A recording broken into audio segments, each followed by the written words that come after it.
बोलिए भक्तवत्सल भगवान की जय। पूज्य श्री भाई जी महाराज की जय। पूज्य श्री राधा बाबा की जय। पूज्य मैया की जय। अपने प्यारे भैया की जय। पूज्य दादा की जय। भक्तवत्सल भगवान की जय। हरि बोल। बड़े सौभाग्य का क्षण है कि आज भी हमें सत्संग और कीर्तन का परम लाभ प्राप्त हुआ है।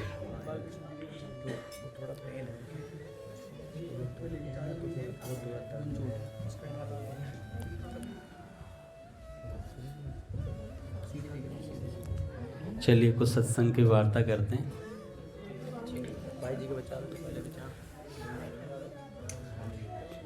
विनय पत्रिका का नाम महिमा पे हम डेली एक पद का अर्थ सुनेंगे।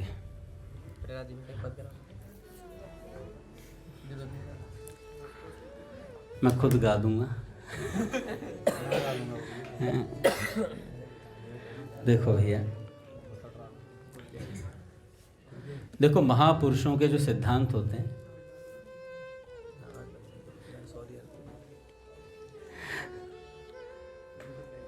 गोस्वामी जी का हृदय है विनय पत्रिका, और हर साधक को एक बार पढ़नी अवश्य चाहिए।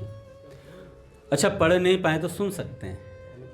मलुकपीठ वाले महाराज जी ने पूरे लॉकडाउन में पूरी विनय पत्रिका के एक एक पद की व्याख्या अद्भुत करी है। अगर किसी को साधक बनना है कि साधक कैसा होता तो उस विनय पत्रिका को सुनना चाहिए। उस विनय पत्रिका में पूज्य महाराज जी ने जो भरसक महापुरुषों के एग्जाम्पल ले करके अनेक महापुरुषों का उदाहरण उसमें लिया, गोस्वामी जी के भावों को व्यक्त किया अलग अलग ग्रंथों से। पूज्य मलुकपीठ सरकार ने पूरी विनय पत्रिका बोली है। कोई इसे लेना चाहे तो वृंदावन मलुकपीठ से पेन ड्राइव में भी ले सकता है। हालांकि यूट्यूब पर पूरी अवेलेबल है, आप सुन सकते हैं।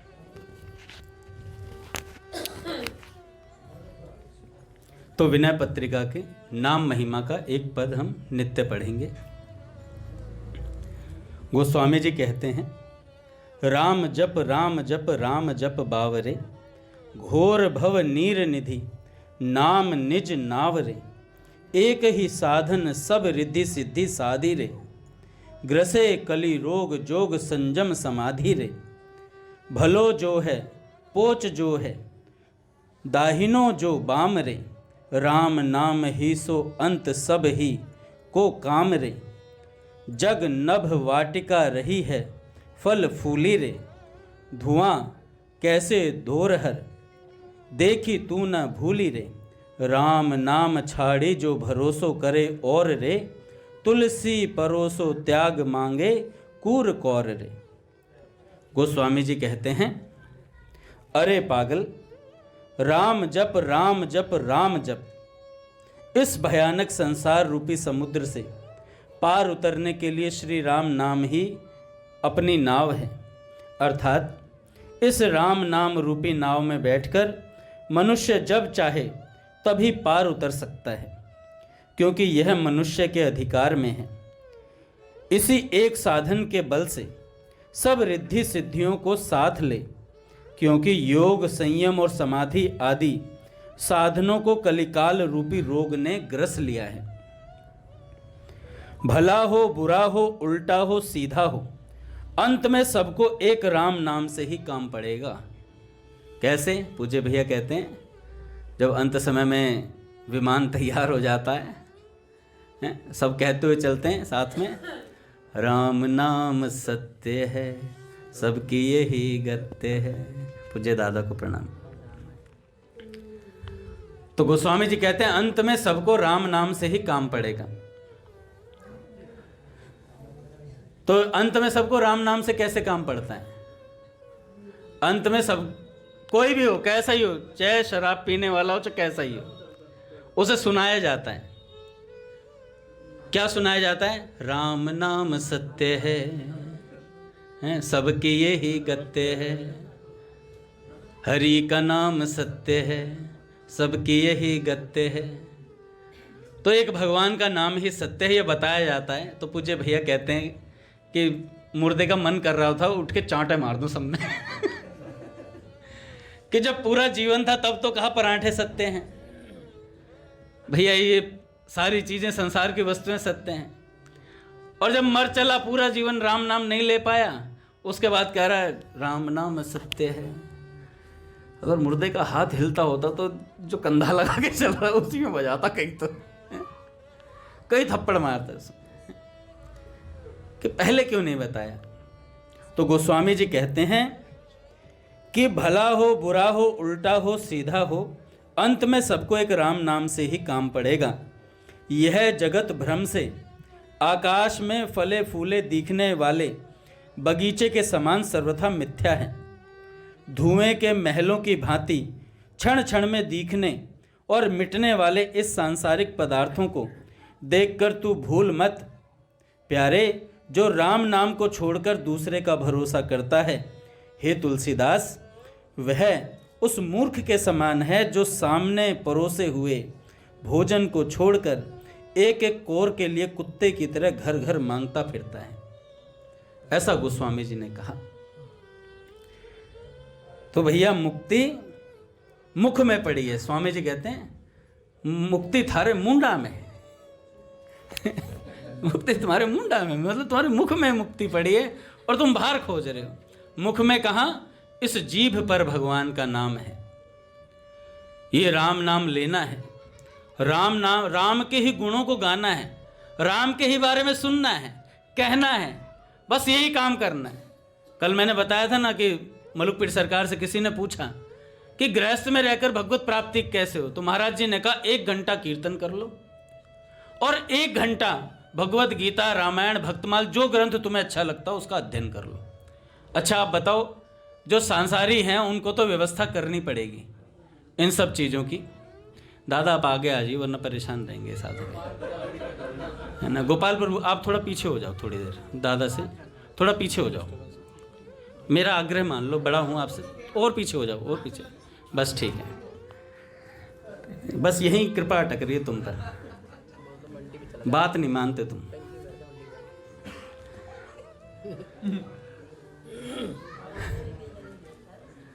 नहीं नहीं, माँ बहुत अच्छा बच्चा है, मैं मजाक नहीं कर रहा, बहुत बहुत बात मानता है, लेकिन अब शुरुआत करें, 2 बात एक्स्ट्रा मानता है। की जय, गोविंद गोपाल की जय। तो मैं कहाँ था, विषय भटक गया हैं। हाँ, तो अगर कोई और संसारी होगा, मान लो संसारी व्यक्ति हैं जो हमने ऑफिसों में देखे हैं, जो काम, जिन्हें ये नहीं पता है भगवान है पर पाना नहीं चाहते भगवान को, भगवान का भजन नहीं करना है, उनको 1 घंटा कीर्तन और 1 घंटा सत्संग के लिए कोई राजी कर ले, किसी मायका लाल में दम नहीं है महाराज, बड़ी मुश्किल से। और हम लोगों को ये क्यों मिल गया इतनी आसानी से, बिल्कुल सहजता से। हमारी बनी बनाई व्यवस्था, मंदिर तैयार है, दूसरा मंदिर तैयार हो रहा है दादा, सारी व्यवस्था बढ़िया, महल, निकुंज महल बना के दिया गया है हमें, जिसमें नित्य सत्संग होता है, नित्य भगवत वार्ता होती है, नित्य कीर्तन होता है, 1 घंटे का कीर्तन फिर सत्संग। आजकल कई साधक कहने लगे हैं अरे इतने घंटों सत्संग कीर्तन कौन अटेंड करेगा, हैं। मैंने कहा ये आज से थोड़ी चल रहा है, ये तो कई सालों से चल रहा है, 2006 से चल रहा है। पहले हम इस व्यवस्था में कुछ चूचा करते नहीं थे, अब हमारे हृदय में बातें उठने लगी हैं, क्योंकि भगवत प्राप्ति हो चुकी है।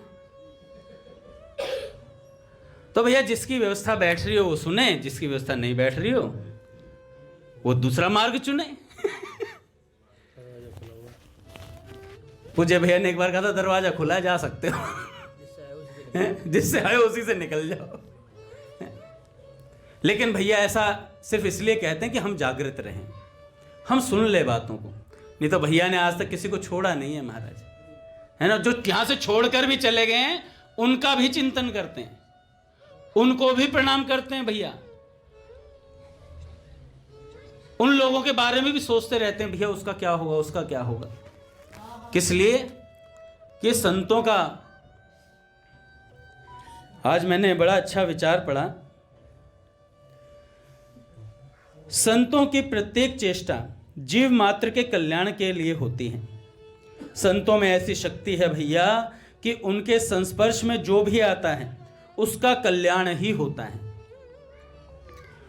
ऐसे संतों का संस्पर्श भगवान की कृपा से ही मिलता है।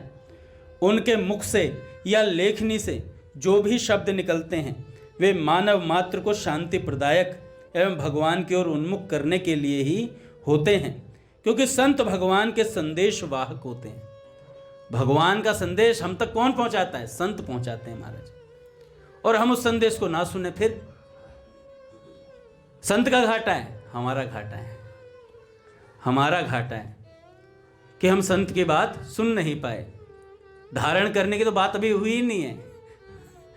अभी तो बाबा कह रहे हैं अभी सुन मात्र लो बस।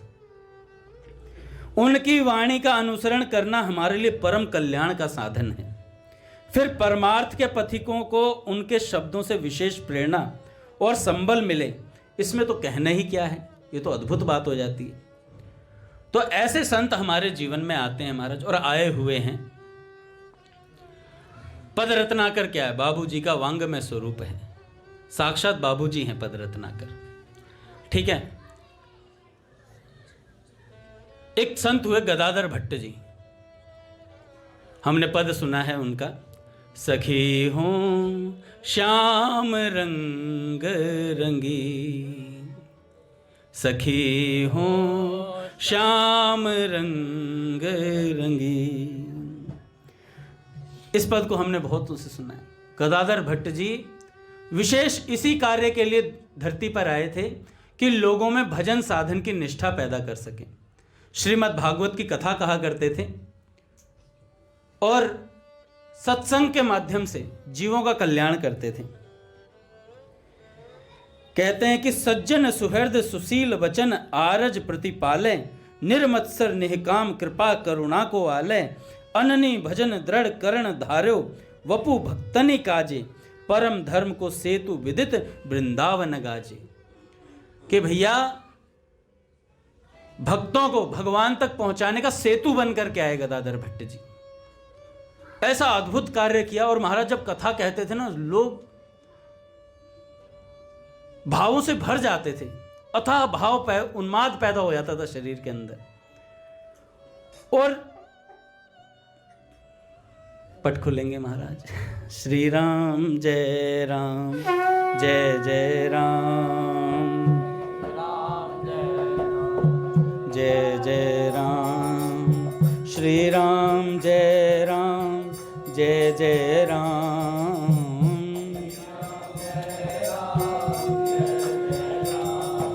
श्री राम जय राम जय जय राम,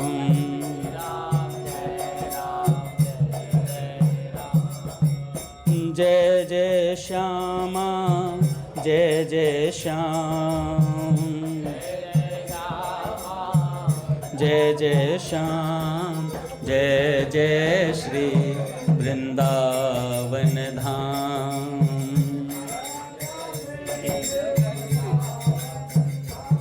बोले गुरुदेव भगवान की जय, प्रिया प्रियतम सरकार की जय।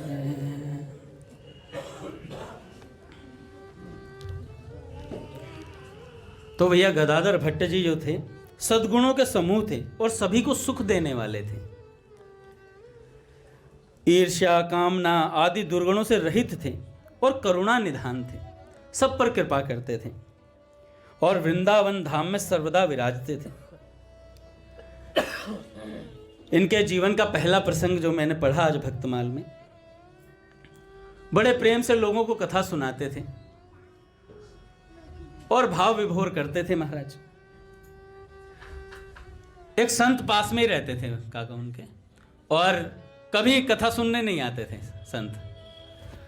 जब कथा सुनने नहीं आते तो जो कथा सुनते थे ना, उन्होंने बड़ा आग्रह किया, तब भी नहीं आए।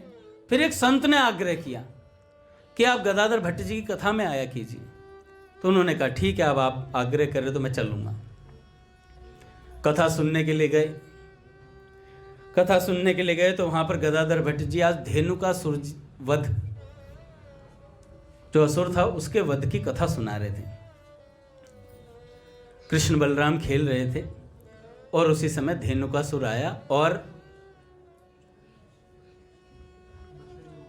गधा था ना, तो पिछली 2 टांगों से दाऊ जी की छाती पे लात मारने की कोशिश करी। और जैसे ही कोशिश करी, ये प्रसंग बता रहे थे, उन संत ने ये प्रसंग सुना के दाऊ जी की छाती पे प्रहार करने की कोशिश करी। इतने में तो मूर्छित हो गए, इतने में तो वो मूर्छित हो गए महाराज। सब लोग जो कथा सुन रहे थे उनको बड़ी चिंता हुई कि यार संत पहली बार आए, मूर्छित हुए और प्राण निकल गए तत्काल संत के। ऐसी तल्लीनता से कथा सुन रहे थे, ऐसा चित्त लगाकर सुन रहे, और भगवान से इतना प्रेम था। तो जैसे प्राण निकले तो गदाधर भट्ट जी ने कहा कि अरे कोई बात नहीं, कोई बात नहीं, सब आराम से बैठो, भगवान की कथा का फल मृत्यु नहीं है, ये अमृतत्व को प्रदान करती है। और गदाधर भट्ट जी ने कहा तब कथामृतम तप्त जीवनम। तो सब लोगों ने कहा कि महाराज जी बात तो ठीक है, आपके हृदय की हम बात समझ रहे हैं गदाधर भट्ट जी, पर ये तो मृत्यु को प्राप्त हो गए, तो मर गए, सांसारिक दृष्टि में इनके प्राण निकल गए। हम तो तब यकीन माने कथा अमृत प्रदान करती है जब ये जीवित हो उठे, जब ये जीवित हो उठे। तो गदाधर भट्ट जी ने कहा कि जाकर अपना स्थान ग्रहण करो। बस स्थान ग्रहण करवाया और महाराज प्रसंग को आगे सुनाते रहे। कथा चलती रही। कथा का जब समय निर्धारित था, पूर्ण विराम हुआ। जैसे पूर्ण विराम हुआ वो संत उठ करके बैठ गए जो मृत्यु को प्राप्त हो गए थे। वो संत उठ करके बैठ गए महाराज। तो गदाधर भट्ट जी ने कहा ये सिर्फ आप लोगों को कथा के अमरत्व के बारे में बताने की वजह से हुआ है, आप लोगों की निष्ठा बनी रहे। तो भक्तमाल में लिखा हुआ था कि संत हमारे उद्धार का निर्णय कर करके आए हैं, इसलिए हमारे पास आ करके भगवान के संदेश को पहुंचाते हैं। संदेश क्या है भगवान का? मानव तुझे नहीं याद है, तू राम का ही अंश है, कुलगोत्र तेरा राम है, श्री राम तेरा वंश है। तो भैया हम राम जी के हैं, ये बात समझ में आ जाए, इस बात को बताने के लिए संत आते हैं धरती पर। हमारा जो असली स्वरूप है वो हमें पता चल जाए कि हम कौन हैं। एक दिन भैया कह रहे थे गीता भवन में, कह रहे थे सब बड़े चाव से आते हैं भैया मेरा स्वरूप बता दो, और जितने चाव से आते हैं उतने चाव से उसके बाद गायब हो जाते हैं। जब तक स्वरूप पूछना होता है तब तक तो पीछे रहते हैं, क्योंकि वो नियम है। बताया भैया ने कहा कि भैया पीछे पड़े रहोगे तो मैं बता दूंगा, तो बता देते हैं भैया। उसके बाद स्वरूप के बारे में जान के अब तो मैं सिद्ध हूं, उसके बाद वो गायब बंदा। तो स्वरूप को सिद्ध करना पड़ता है साधन भजन से। पता चल गया ये बात ठीक है, लेकिन साधन भजन चिंतन से उस स्वरूप में स्थित होना वो बहुत विलग बात है। उसमें स्थित होने के लिए हमें उस स्वरूप से संबंधित बातों को जानना पड़ेगा, श्री कृष्ण की लीलाओं का चिंतन करना पड़ेगा, तब हम जहाँ के हैं वहाँ पहुँच जाएंगे। यहाँ रहते हुए भी वहाँ पहुँच जाएंगे। तो भैया अमरता को प्राप्त हुए। लोगों ने कहा है तो जीवित मर गए थे, तो उन्होंने जीवित कर दिया। दूसरा प्रसंग उनके उसमें आता है, इन्होंने लिखकर भेजा सखी हो श्याम रंग रंगी, ये एक पुस्तक में छपा।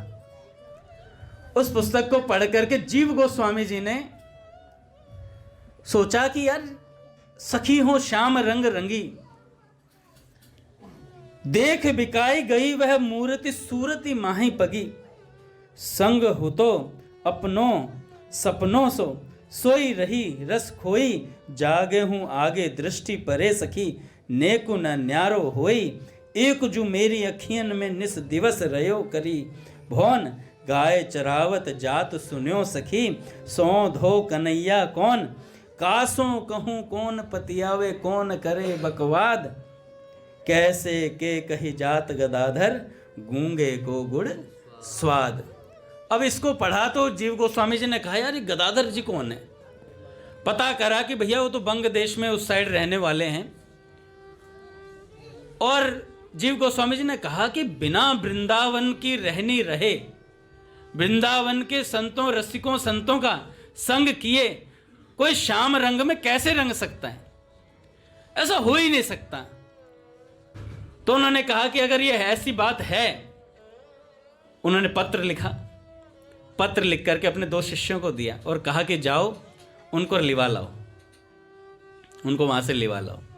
वो वृंदावन में रहेंगे। जो श्याम रंग में रह गया रंग गया है वो वृंदावन में रहेगा, फिर वहां नहीं रहेगा। ऐसी बात बोली। और जीव गोस्वामी जी ने उस पत्र में यह भी लिखा कि आप अपने घर में रहकर श्याम रंग में कैसे रंगे, ये बात हम भी जानना चाहते हैं, ये बात हम भी जानना चाहते हैं। अरे भैया गदाधर भट्ट जी से मिलने के लिए वो दोनों चले, संत गए और उनके घर पहुंचे। घर क्या पहुंचे, ढूंढ रहे थे तो देखा एक कुएं पे एक आदमी बैठा है। कुएं पे बैठ के, जैसे गांव में होता है ना, कुएं पे बैठ के दातुन करते हैं लोग, तो दातुन कर रहे थे। और दातुन करते हुए तो दोनों ने पूछा कि भैया यहाँ पर गदाधर भट्ट हैं क्या कोई। तो उन्होंने कहा कि भाई तुम कौन से देश से आए हो। तो उन्होंने कहा कि हम श्रीधाम वृंदावन से आए हैं। इतनी बात सुनी और वो जिस दीवार पर बैठे थे क्योंकि उससे धड़ाम से नीचे गिरे, मूर्छित हो गए महाराज। अब दोनों ने सोचा भाई अभी तो मूर्छित हो गए, अब ऐसे होश में कैसे लाया जाए। मूर्छित क्या हो गए, प्राण जाने लगे। वृंदावन का नाम सुनते उनके प्राण जाने को हो रहे थे, ऐसे छटपटा रहे थे। तो उन्होंने सोचा करें तो करें क्या। मन में आया कि विष की औषधि विष है। तो उन्होंने कहा वृंदावन से जीव गोस्वामी जी ने आपके लिए पत्र लिखा है। इतनी बात सुनते ही उठ के बैठ गए इतनी बात सुनते ही उठकर बैठ गए, कहने लगे हाँ हाँ क्या लिखा है, वृंदावन से क्या लिखा हुआ है हमारे लिए। तो जीव गोस्वामी जी ने लिखा हुआ था कि भैया श्याम रंग में कोई रंगा हुआ बाहर रह जाए हमें अच्छा नहीं लग रहा है, आप यहां पर आइए, वृंदावन में आइए, यहां रहिए। और भैया किसी के लिए इतना कहना बहुत होता है, इतना कहना बहुत होता है। एक बड़ा सुंदर इस पे दृष्टांत था। एक सेठ थे, हम सब कहते हैं, उन्होंने कहा कि हर कोई कहता है वृंदावन जाने में क्या दिक्कत है, ट्रेन पकड़ो, अब तो ओला कर लो, ब्रिज बिहारी जी ले जाएंगे, शाम को 6 बजे ले आएंगे, अगले सीताराम जी ले आएंगे। तो अभी पहुंच गए वृंदावन, 2 मिनट लगनी है वृंदावन पहुंचने में, क्या दिक्कत है। गोपाल का तो घर ही वही है, गोपाल तो वृंदावन ही रहता है। फटाक से गया, 2 मिनट में आ गए, गाड़ी उठाए चले गए। एक बार एक संत कथा करने के लिए कलकत्ता गए और कलकत्ते में वृंदावन की महिमा कह रहे थे। और महिमा कहते कहते उन्होंने कहा कि वृंदावन में प्रवेश किसी भक्त की कृपा से मिलता है, किसी भक्त की कृपा से मिलता है, अन्यथा वृंदावन में कोई प्रवेश नहीं कर सकता। एक सेठ थे बड़े धनी मानी, उनके दिल पे बात लग गई, अरे क्या बकवास कर रहे हैं, कथा में झूठ बोल रहे हैं, अभी टिकट करवाऊंगा मथुरा की, अभी पहुंचा मैं वृंदावन। महाराज जी ये सर्वथा गलत बात है। कह रहे संत ने कहा भैया देखो हम तो सिद्धांत की बात बोल रहे हैं, आपको कह रहे नहीं मैं आपकी गलत बात को गलत प्रूव कर दूंगा। नौकर को फोन किया, हाँ भाई फटाफट, मुनीम को फोन किया, फटाफट टिकट करवा हमारी मथुरा की। भाई टिकट करवा ली। सेठ जी ने अपना बैग पैक करा और कहा देखो महाराज जी जा रहा हूं वृंदावन। कह रहे जाओ भाई, अब जा ही रहे तो। और बैठ गए ट्रेन में महाराज। जैसे ही ट्रेन में बैठे चलने वाली थी तभी महाराज उनका नौकर दौड़ता हुआ आया, कह रहे कि आपके पुत्र का एक्सीडेंट हो गया है, पुत्र का एक्सीडेंट हो गया है। सेठ जी बैठे बिठाए उतर गए सेठ जी बैठे बिठाए उतर गए, सामान नौकर से उतरवाया, फटाफट ट्रेन चली गई। भैया इतना दुख हुआ उन सेठ जी को। सेठ जी ने कहा कि यार बात तो सही कहते गुरुदेव ऐसे ही कोई वृंदावन नहीं जा सकता, भक्त की कृपा होगी तभी जा सकता है। अच्छा चला भी जाए, मान लो कोई चला भी जाए तो उसे वृंदावन दिखाई नहीं देगा। वृंदावन उसे दिखाई नहीं देगा। दिखाई क्या देगा? चाट पकौड़े बर्गर चीला रोज खाते हो, टाइम पास कराते हो, उसे वो दर्शन नहीं होगा। बहुत साल पहले अपने मंदिर से भी कुछ भक्त गए थे वृंदावन, कह रहे क्या है वहां, कुछ भी नहीं है। एक वाटिका भी गए थे, काका कोई गए थे, 2 जने गए थे। अच्छा काका आप गए थे क्या? नहीं काका नहीं गए थे, काका नहीं थे, काका थे। हाँ सरकार मैं गया था, मैं गया तभी तो आप गए, मैंने तो आके बताया था। चलो चलो भाई, जो भी बात है, बात ये थी वाटिका गए तो वो प्रभाव महसूस नहीं हुआ, वो प्रभाव महसूस नहीं है। लेकिन जब भैया के साथ गए तब बात पता चली कि भैया वाटिका का ये महत्व है, संत कृपा से समझ में आता है। और वृंदावन तो मैं भी भक्त की कृपा से गया था। एक बार राणा जी के साथ गया था मैं, पहली बार जब वृंदावन गया। उन्होंने नई नई गाड़ी ली थी, इंडिका V2, हाँ विस्टा पता नहीं V2 लिखा रहता था उसके पीछे। उनकी गाड़ी में गया था, उनका एक मित्र था ऑफिस का। मैंने कहा भाई चलो वृंदावन, मैंने तो आज तक वृंदावन ही नहीं देखा। वृंदावन गया, आज ही सोच रहा था मैं इस बात को शाम को। मैंने कहा यार तू पहली बार वृंदावन कब गया था? मेरे को याद आया मैं सबसे पहले मदन मोहन जी के मंदिर में गया था, वो जो ऊंचाई पे चढ़ के। और मैं ये विचार कर रहा हूं और मैं सोच रहा हूं यार मैंने वहां फोटो भी खिंचवाई थी, बगल में घनश्याम दास जी की कुटिया थी। तुझे उस समय पता ही नहीं था, तूने उस समय दर्शन ही नहीं करे। कितने साल लगा दिए दर्शन करने में उस कुटिया के। फिर मेरे मन में आई कि यार अगर भैया नहीं होते, भक्त नहीं होते, संत नहीं होते, तो यही पता नहीं चलता कि घनश्याम दास ठाकुर जी कौन है, भाई जी कौन है, बाबा कौन है, प्रेम कैसे होता है भगवान से। ये बात समझ में नहीं आती। फिर मैंने कहा यार वो वाला वृंदावन जाना वृंदावन नहीं कहलाया। उसके बाद जब भक्तों के साथ गए, पूज्य भैया के साथ गए, जब जाते थे ना, भैया हर जगह का महत्व बताते हुए चलते थे और भक्त माला करते हुए चलते थे। एक प्रतिस्पर्धा रहती थी कि भैया 107 माला करेंगे, 100 माला करेंगे, हैं? कई भक्त तो 500 भी कर देते थे।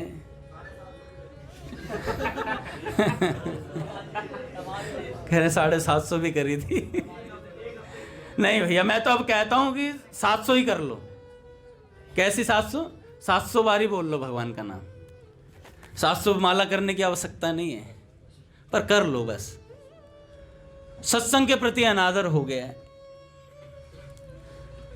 दादा आज मैं पढ़ रहा था सत्संग की महिमा के ऊपर, तो उसमें बात आई कि जैसा आदर पहले होता था सत्संग का, वैसा अब नहीं होता। साधक जब ऊपर की तरफ बढ़ता है ना, तो उसको लगता है यार ये ठीक है, ये तो चलता ही रहेगा, ये भी कथा थी, ये भी हो गई, गदाधर भट्ट जी सुन लिए, मलुपीठ वाले महाराज जी सुन लिया, भक्त वाले महाराज सुन लिया, बाबू जी सुनते ही रहते हैं। कोई नई बात थोड़ी है। अरे नई बात आए कहां से? भगवान सनातन है, सनातनी हैं हम लोग। तो भगवान इतने पुराने, तो नए भगवान कहां से पैदा करें? भगवान वही है। हमें इन्हीं कथाओं में जब हम रस आएगा, पूज्य भैया कहते हैं जिनके कर्ण समुद्र समाना, उसने कथा के विशेष रस को पहचाना है।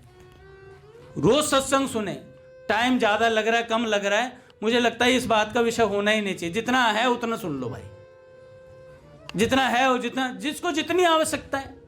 अब खीर सामने रखे, कोई एक कटोरी खा रहा है मेरे जैसा भोजन भट्ट, पतीला ही भर लाया अलग से, पतीला भर लाया। तो जिसको जितनी आवश्यकता है, भगवान की जिसको जितनी आवश्यकता है वो इतना ग्रहण कर रहा है, जिसको आवश्यकता नहीं है वो बिल्कुल ग्रहण नहीं कर रहा है।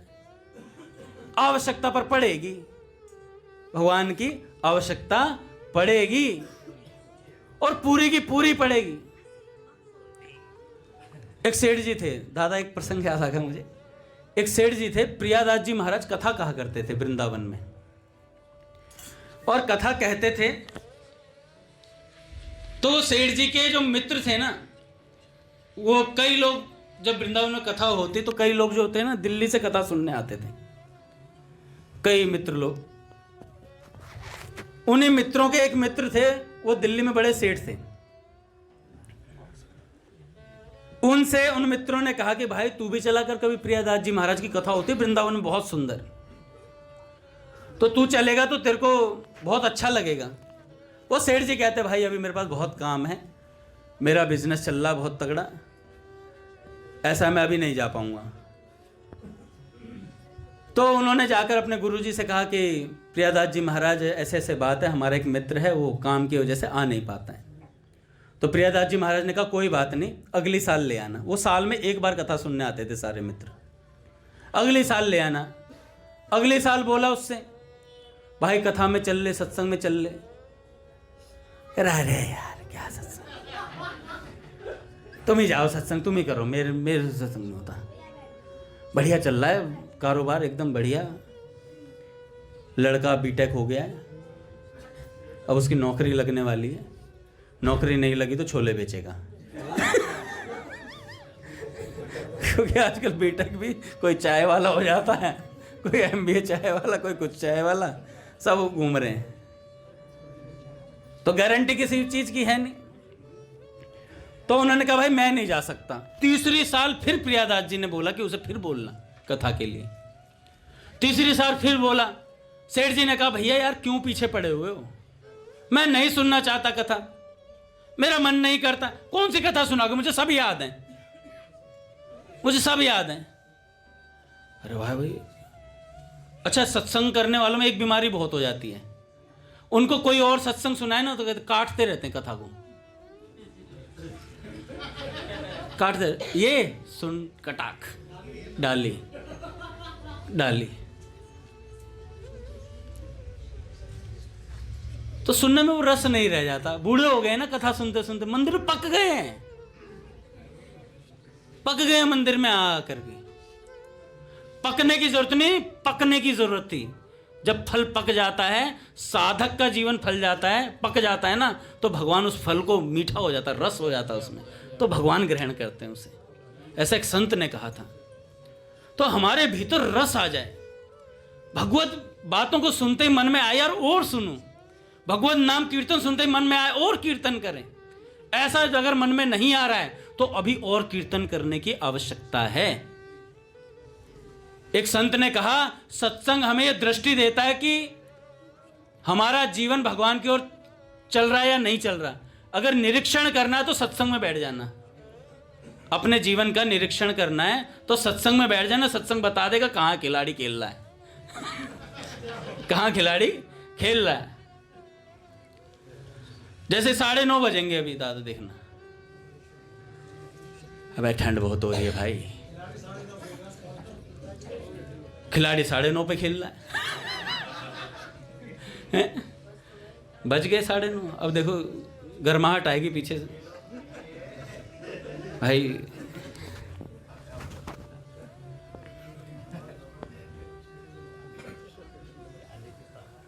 मन उछाल मार देता मेरा। यश भैया को प्रणाम। तो मन ही मन में बात चलती रहती है, अबे यार 11 बज गए, ठंड इतनी हो रही है। जैसे घर जाके वो बहुत तगड़ा स्वाध्याय करेंगे। अच्छा वो प्रश्न चिन्ह उठा रहा है जो 9:30 आते हैं। मैंने कल एक साधक से कहा, मैंने कहा भाई यार सत्संग, कह रहे अंगद जी क्या बात करते, बच्चे 7:30 से आ रहे हैं। मैंने कहा बच्चे आ रहे, तुम नहीं आ रहे। बच्चे 7:30 से आ रहे हैं, तुम नहीं आ रहे 7:30 पे। मैं अपनी बात करो सिर्फ। मैं कहा और जो आ रहे हैं ना वो परेशान नहीं है, जो 7:30 आ रहा है वो इतना परेशान नहीं है जितने 9:30 आने वाले हैं। भाई 11 बज गए, अबे 12 बज गए, 13 बज गए, मतलब जैसे घर जाके सो ही रहे हूं, इंतजार कर रहा हूं उनका अंगूठा इंस्टाग्राम चलाने के लिए। इसलिए परेशान है, इसलिए परेशान है। तो इसलिए इतना परेशान होने की आवश्यकता, भाई लेट हो रहा है उठ के चले जाओ, खत्म कहानी। अब भैया को तो इंस्ट्रक्शन दे नहीं सकते हम लोग कि भाई भैया 11 बजे आ रहे हैं, 10:30 आ रहे हैं, क्योंकि भैया पहले से ही आ रहे हैं इतने बजे। आज का नियम नहीं है, हम पहले से ही इतने पके पकाए हैं खिलाड़ी, हम पहले से ही रातों को सत्संग सुनते आ रहे हैं। कृष्णापुरु के घर जाते थे, रात रात भर कीर्तन होता था और कृष्णापुरु मंदिर बना के सोते थे यूं। हमने तब भी सत्संग सुना है महाराज। और आज भी सत्संग सुन रहे हैं, बरसों तक सुनते रहेंगे। क्या हो गया? किस लिए जीवन लिया? सोने के लिए लिया है क्या? खाने के लिए लिया क्या? एक बार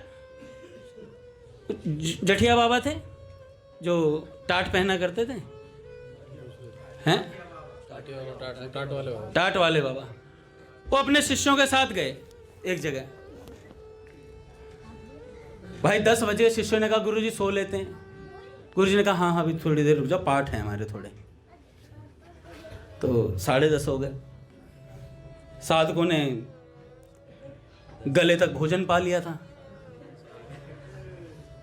गुरुजी ने कहा कि साधकों ने कहा गुरुजी 10:30 हो गए हैं। गुरुजी ने कहा ठीक है भाई 11 बजे तक मेरे पाठ अभी रह रहे हैं, अभी हो जाएंगे। 11:30 हो गए। एक शिष्य दूसरे को कह रहा है बोलना गुरुजी को कितने पाठ करेंगे?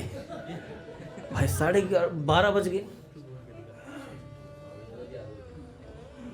भाई जो सीनियर थे उन्होंने उनसे बोला तुम तो इतने भावुक भक्त हो। कह रहे भावुक तो गया, खीर ज़्यादा खा ली है। नींद आ रही है मुझे भी। अरे बोलो जाकर के गुरुजी से कि गुरुजी 12 बज गए, आपको सुबह उठना है। किसी की हिम्मत नहीं हो रही महाराज।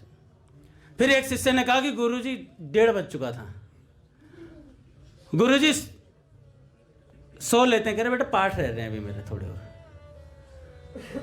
शिष्य की तरफ देखा पीछे रह रहे ओ भाई 2-2:30 बज गए। तब एक शिष्य ने कहा गुरुजी अब सो लेते हैं, अब 2:30 बज गए, साथ में सुबह उठना भी है 4 बजे। तो गुरुजी ने कहा, सबको बुला कर के कहा, कह रहे तुम्हारी जो क्रीड़ा है ना मैं 10 बजे से देख रहा हूं ये खेल। मैंने सोने के लिए जन्म नहीं लिया है। तुम्हें सोना हो तो सो जाओ जा करके, मैं भजन करूंगा। अब बैठ यहां, अब बैठ।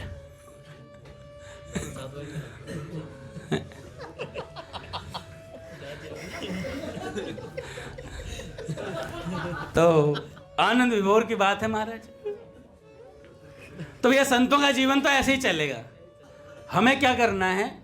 हमें उनके जीवन से लाभ जितना हम उठा सकते हैं उतना हमें लाभ उठाना है।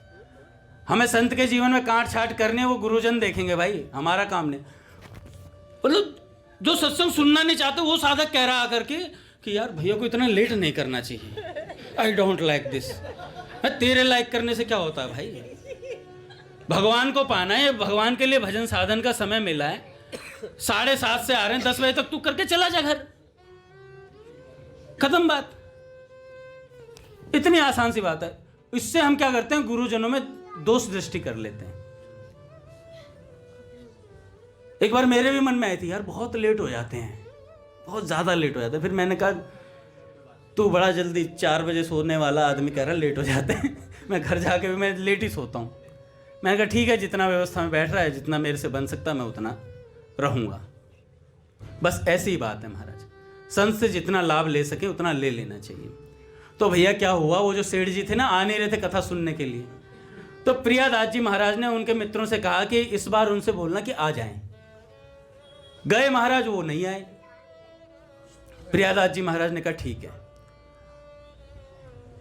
जिस बिजनेस के सहारे वो बैठे थे ना वो डूब गया। जिस बिजनेस के सहारे बैठे थे वो डूब गया। महाराज दाने दाने के मोहताज हो गए। और जो उनके परिवार बंधु वाले थे जो उन्हें गाड़ियों में घुमाते थे, उन्होंने छोड़ दिया साथ, काम खत्म। कह रहे भैया पैसा नहीं तो बात नहीं। जब तक धन होता है तब तक सबका मन लगता है आदमी में। धन जाते ही मन हट जाता है। तो भाई वो बड़े परेशान हो गए, अशांत हो गया चित्त एकदम। जब अशांत हो गया तो उनके वही मित्र जो वृंदावन जाते थे उन्होंने कहा कि भाई ऐसा कर, तू बहुत अशांत है, प्रियादास जी महाराज तुझे हर साल बुलाते हैं, तू जाता नहीं है यार, इस बार चल। ले गए महाराज, जबरदस्ती लेकर गए और वहां पर उन्होंने कथा सुनी और मन में अपार शांति का अनुभव किया महाराज। जीवन भर वृंदावन रहे, फिर नहीं गए वापस। किसका फल था? प्रियादास जी हर साल पूछते थे और भक्तों का संग करते थे। वो इसलिए भक्तों का संग करना बहुत आवश्यक है, ना जाने किस मोड़ पर संसार की गाड़ी पलटेगी, तो भैया ये संत काम आएंगे। ध्रुव जी महाराज कहते हैं, हे कमलनाथ प्रभु, जिनका चित्त आपके चरण कमल की सुगंध में लुभाया हुआ है, उन महान अनुभवों का, उन संतों भक्तों का जो लोग संग करते हैं, वे अपने इस अत्यंत प्रिय शरीर और इसके संबंधी पुत्र मित्र गृह स्त्री आदि की सुधि भी नहीं करते।